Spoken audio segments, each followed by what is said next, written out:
ഇന്ന് സെപ്റ്റംബർ 8 മാതാവിൻ്റെ ജനന തിരുനാൾ.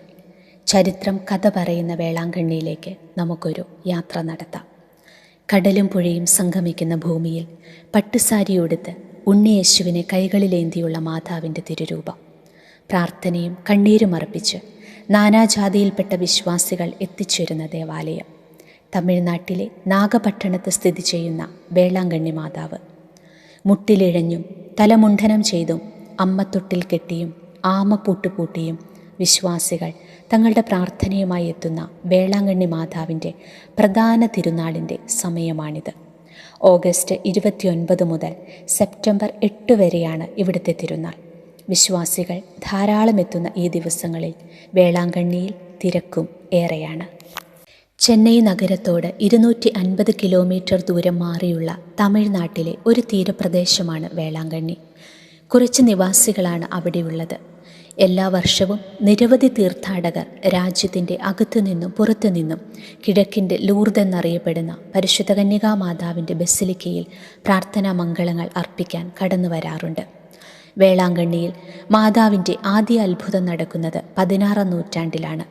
ഒരിക്കൽ ഹൈന്ദവ സമുദായത്തിൽപ്പെട്ട ഒരു ബാലൻ തൻ്റെ അധ്യാപകന് നൽകാൻ പാലുമായി വേളാങ്കണ്ണിയിൽ നിന്നും നാഗപട്ടണത്തിലേക്ക് പോകുകയായിരുന്നു. വെളുപ്പാൻ കാലമായിരുന്നതിനാൽ യാത്രാമധ്യേ അവൻ കുറച്ചു നേരം ഉറങ്ങി.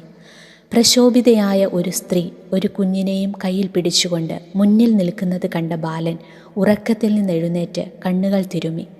ആ സ്ത്രീ അവനോട് ചോദിച്ചു, കുഞ്ഞിന് കൊടുക്കാൻ അല്പം പാല് തരുമോ? ഭയചകിതനായ ബാലൻ ആശ്ചര്യത്തോടെ തൻ്റെ പാൽപാത്രം നീട്ടി. നടന്ന സംഭവങ്ങളെല്ലാം അവൻ തൻ്റെ അധ്യാപകനെ അറിയിച്ചു. പാൽ നഷ്ടപ്പെട്ടതിൽ അദ്ദേഹത്തിന് കോപം വന്നു. തൽക്ഷണം പാൽപാത്രത്തിൽ പാൽ നിറഞ്ഞൊഴുകി. ആ ബാലൻ്റെ കഥ നാട്ടുകാർ വിശ്വസിച്ചു. മാതാവ് പ്രത്യക്ഷപ്പെട്ട സ്ഥലം പുണ്യമായി കരുതാൻ ക്രൈസ്തവരായ നിവാസികൾ തീരുമാനിച്ചു. പരിശുദ്ധ അമ്മ രണ്ടാമത് പ്രത്യക്ഷപ്പെടുന്നത് 1500-ൻ്റെ അവസാനമാണ്. ദരിദ്രനും മുടന്തനുമായിരുന്ന ഒരു 12 വയസ്സുകാരൻ വേളാങ്കണ്ണിയിലുണ്ടായിരുന്നു. തൈര് വിൽപ്പനയായിരുന്നു അവൻ്റെ ജീവനമാർഗം. ഒരിക്കൽ വളരെ തിളക്കമുള്ള എന്തോ ഒന്ന് അവൻ കാണുവാനിട വന്നു. മനോഹാരിതയിൽ വിളങ്ങുന്ന പരിശുദ്ധ കന്യകാമറിയത്തെയും കൂടെ ശിശുവായ ഉണ്ണിയേശുവിനെയും അവൻ ശ്രദ്ധിച്ചു. അമ്മ അവനോട് അല്പം തൈര് ആവശ്യപ്പെട്ടു. അവൻ വൈമനസ്യം കൂടാതെ അത് നൽകി. അത്ഭുതങ്ങൾ നടന്ന അവിടെ ഒരു ചാപ്പൽ പണിയണമെന്നും നാഗപട്ടണത്തിലെ ധനവാനായ ഒരാളെ അക്കാര്യം അറിയിക്കണമെന്നും അമ്മ ബാലനോട് പറഞ്ഞു. അവനത് മൂളിക്കേൾക്കുമ്പോൾ മുടന്തുള്ള അവൻ്റെ കാൽ സൗഖ്യം പ്രാപിക്കുകയായിരുന്നു. ഓടിക്കിതച്ചുകൊണ്ട് ആ ബാലൻ ധനവാനായ മനുഷ്യൻ്റെ അടുത്തെത്തി. അയാൾക്കും അതേ സമയത്ത് അമ്മയുടെ ദർശനങ്ങൾ ലഭിച്ചിരുന്നു. അത്ഭുതത്തെക്കുറിച്ച് നേരിട്ട് ബോധ്യം വന്ന ആ മനുഷ്യൻ ഉടൻ തന്നെ സംഭവസ്ഥലത്തെത്തുകയും ചാപ്പൽ പണിയാൻ തീരുമാനിക്കുകയും ചെയ്തു. അയാൾ പിന്നീട് കത്തോലിക്ക വിശ്വാസിയായി മാറി. പരിശുദ്ധ അമ്മയുടെ പേരിൽ പണിതീർത്ത ചാപ്പലിനെ ആരോഗ്യമാതാവിൻ്റെ ചാപ്പൽ എന്ന പേരിൽ വിശ്വാസികൾ വിളിച്ചു. ചൈനയിൽ നിന്ന് ശ്രീലങ്കയിലേക്ക് കപ്പൽ മാർഗം സഞ്ചരിച്ചു കൊണ്ടിരുന്ന പോർച്ചുഗീസുകാർക്കാണ് 16-ാം നൂറ്റാണ്ടിൽ പരിശുദ്ധ അമ്മയുടെ 3ാമത് അത്ഭുതം സംഭവിക്കുന്നത്. യാത്രയ്ക്കിടെ വലിയ കൊടുങ്കാറ്റ് രൂപപ്പെട്ടു. ജീവൻ നഷ്ടപ്പെടുമെന്ന് മനസ്സിലാക്കിയ കച്ചവടക്കാർ പരിശുദ്ധ കന്യകാമാതാവിൻ്റെ സഹായം തേടുകയും തങ്ങൾ രക്ഷപ്പെട്ടെത്തിച്ചേരുന്ന സ്ഥലത്ത് അമ്മയുടെ പേരിൽ ദേവാലയം പണിയാമെന്ന് നേർച്ച നേരുകയും ചെയ്തു. അങ്ങനെ അത്ഭുതകരമായി അവരുടെ കപ്പൽ കരയ്ക്കടുത്തു.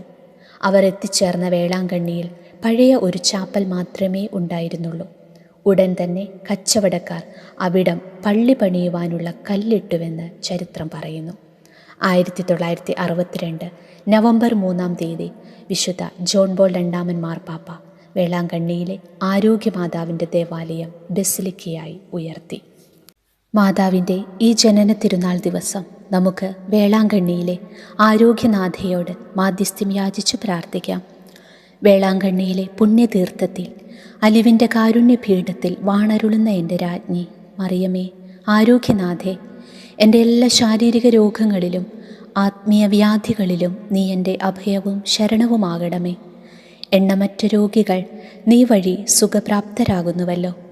നിന്റെ വല്ലഭത്വത്തിലും നന്മയിലും ശരണപ്പെട്ട് ഇതാ ഞാൻ നിൻ്റെ പക്കൽ ഓടി വരുന്നു.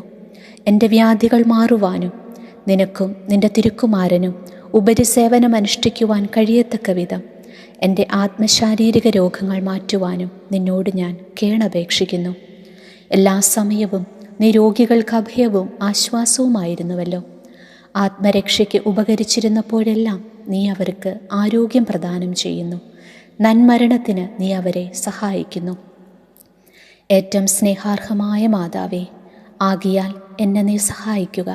എൻ്റെ എല്ലാ പീഡകളിലും നിന്ന് എനിക്ക് മോചനം ലഭിച്ചു തരിക. അഥവാ അവയെ ക്ഷമാപൂർവം സഹിക്കുവാനുള്ള വരമരുളുക. അതുവഴി ദൈവതിരുച്ചിത്തത്തിന് പൂർണ്ണമായി കീഴ്വഴങ്ങി എൻ്റെ പീഡകളും സഹനങ്ങളും വഴി എൻ്റെ ആത്മാവിനെ വിശുദ്ധീകരിച്ച് ജീവിക്കുവാൻ കൃപയേകണമേ. ലോകസുഖങ്ങളിൽ നിന്നും ഞാൻ അകന്നുകൊള്ളാം. ആമേൻ.